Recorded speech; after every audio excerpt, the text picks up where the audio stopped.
Austin, right front. Follow up on what Doug was asking. It from year one to year two with coaches.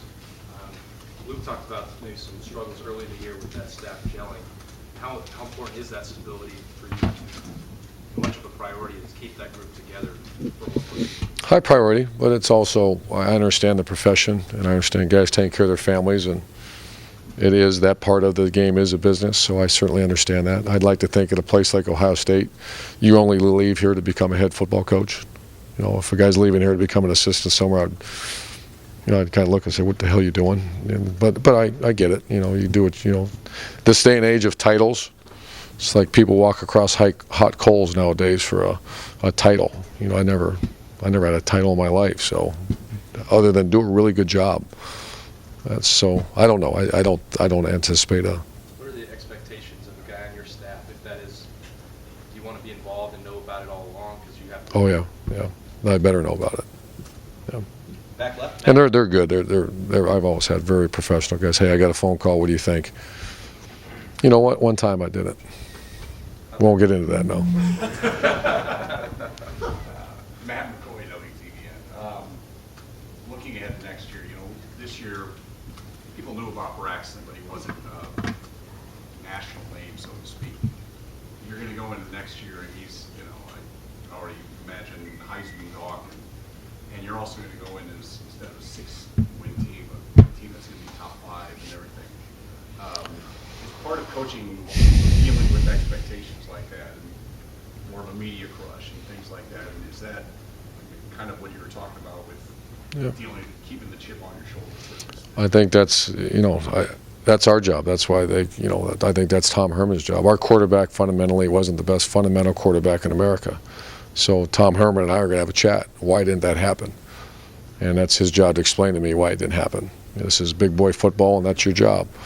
He did great work in other areas. Tom Herman did a fabulous job, but Tom Herman and Braxton Miller understand that they have to get better. And Braxton fundamentally, if he becomes fundamentally the best quarterback in America, I think he will be the best quarterback in America. I think it'll be comical what he'll do, but he's not there yet. So it's my job as the head guy to find out why has that not happened. Have we not worked on that enough? Is there resistance? Is there pushback? Is there knowledge problems? Why is he not? At times he was, but he was not consistent. So that's going to be our chip, and I'm going to make sure there's that chip on Coach Herman's shoulder and then also Braxton's. That's how we get through those kind of situations. How much of you referenced this before, not going to the ball with the practices? Terrible. That's a major concern. We're going to have a team meeting today at 2 o'clock. We started our off season this morning at 6. All the players that didn't play in the game were in at 6 a.m. having a practice. No, we weren't. They were lifting and running with our strength coaches because we're not allowed. But concern number 1 is recruiting. Concern number 2 is the fundamental development of our players that takes place during bowl weeks, and we won't have them. A couple more questions. Brandon, middle. Just with you, I just wanted to ask your thoughts on the offense this year, the way that it kind of developed throughout the year. Looking back at the first year of your system, a bunch of guys who came from a different system. What did you think overall the way the offense went and where they were at the end of the year? I think there's different parts that were really good and other areas that were very poor. The very good part first would be the development of the offensive line, the development of the running back chemistry, and the ability to run the ball with a downhill mentality. Like I think we did that as good as any team in the country, and against teams that knew we were doing it. Pass game, I'd grade a C to C minus. I guess that's up from a little bit what a year was the year before, but still nowhere near what we want. Not even in the same hemisphere as far as what's expected. So that has to change and change fast. And very disappointed just the whole approach we had. See, it's so hard. The coaching staff's not allowed to throw with these guys until spring practice. And so it all falls on the players. And probably the most unprepared group I've ever been around as far as to throw the ball from here to there and know how to get there to catch it. I mean, it was awful. So we didn't improve, and that those areas have improved, but we're still not very good at that. Middle, Bill. It was almost, Bill Rubinowitz, Dispatch.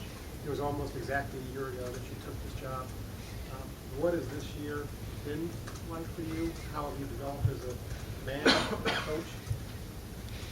Well, you always learn more. I don't give enough credit to our players and our staff. I mean, I'm always one of those guys. I love to learn. When I took a year off, I didn't just sit around. I went and traveled around the country, and every chance I had to go learn from Bob Stoops and Mac Brown, two good friends of mine, and Chip Kelly, and just go around the guys that I admire and I know do things the right way. I like to be around and just, I want to learn and improve. I would say the one guy there's two guys on this team, probably three or more than that, but that I learned an incredible amount from, and that was John Simon and Zach Boren. That, just incredible people, and I'm a much better human being at being around them.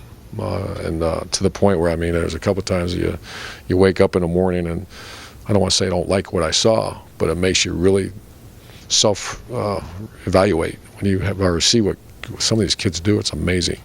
So I learned, and I'm a better person for being around those guys. And I know that every time somebody asks you about that Buffalo contract, you want to blow off, but did that resonate with you? Were you Sure. better in terms of, even in this job obviously monopolizes your time, but were you better at least understanding there is more than just coaching?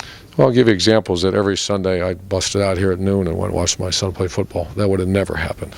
I missed one game, and that was just, I think we got back late or something like that. I can't remember why, but I made, that's just an example of, I saw that thing sitting there, and I knew that there'd be heck to pay if it got back to some people. And so I got 2 running stoplight tickets too, because I was late for one. I did. They gave it to you? Yeah, that's, No, they're the camera things. we were talking about it. Break. I did. It showed up, and I thought, because I let guys use my car, and I thought, that son of a gun got a ticket and didn't tell me about it. And then I looked on it. It was September, whatever it was, on a Sunday at 12:30. When I was 15 minutes late, I was getting texts from my wife, "You better get here." So I went through a couple red lights. Was that, That's $50 worth of it, man, or whatever it is. but was that good feel? Did you feel like you just felt better? I felt great, yeah. I felt great. Great stories, isn't it?